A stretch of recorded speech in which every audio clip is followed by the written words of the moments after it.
Like all cheeses, mozzarella starts from milk. To assure good milk quality, the interior and exterior of tank trucks transporting milk must be washed after being emptied. A tank such as this one can carry an average of 30,000 liters of raw milk at a temperature of 3 or 4 degrees centigrade. Raw milk destined for cheese making contains 3.8% fats and 3.3% proteins. They store the milk and whey, a milk byproduct, in these immense silos, each with a capacity of 225,000 liters. This milk separator extracts surplus cream to adjust the percentage of fat according to the type of cheese to be made. Fabrication begins with this tank, which feeds the pasteurizer. Pasteurization sterilizes beverages which can easily ferment.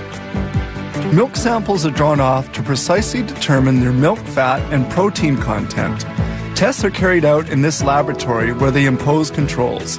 These test tubes contain milk samples which will undergo microbiological analysis. Milk quality must be impeccable.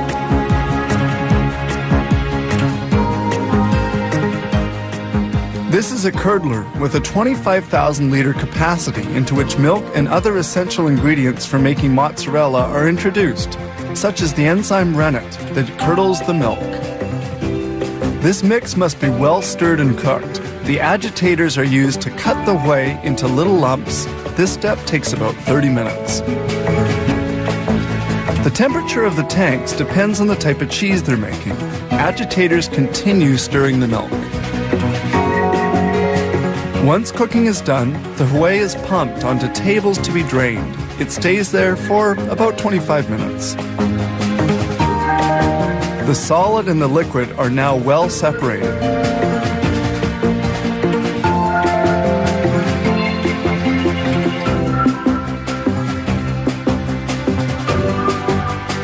The liquid we see draining is called lactose serum. The lactose serum will be concentrated and transformed into milk byproducts.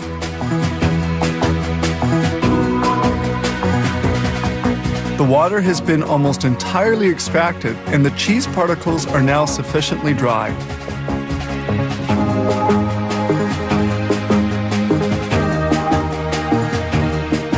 This large automated blade then moves cheese particles towards the next step.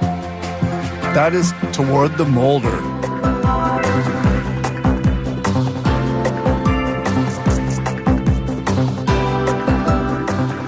In the molder, the cheese is cut up before being carried to the cooker, the final processing step.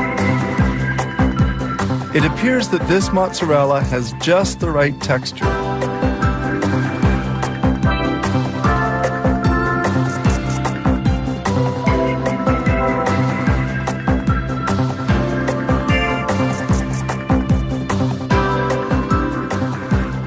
The cheese finally arrives at the molder, which will give it the proper shape. Each mold has a 2.5 kilo capacity and is rectangular. Brine, a salt solution, serves to cool as well as to salt the cheese blocks. The blocks are unmolded and fall into a brine tank.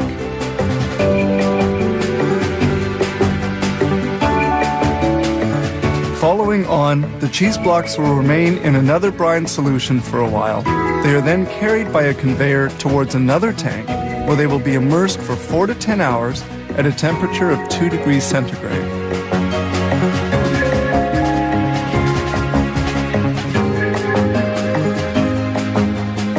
Sprays of brine remove the foam which forms at the surface of the tank. The 30,000 liters of milk that we saw coming in by truck at the beginning have enabled them to produce some 1,400 blocks of cheese in only 8 to 12 hours. The cheese blocks are finally vacuum packed, ready for shipment.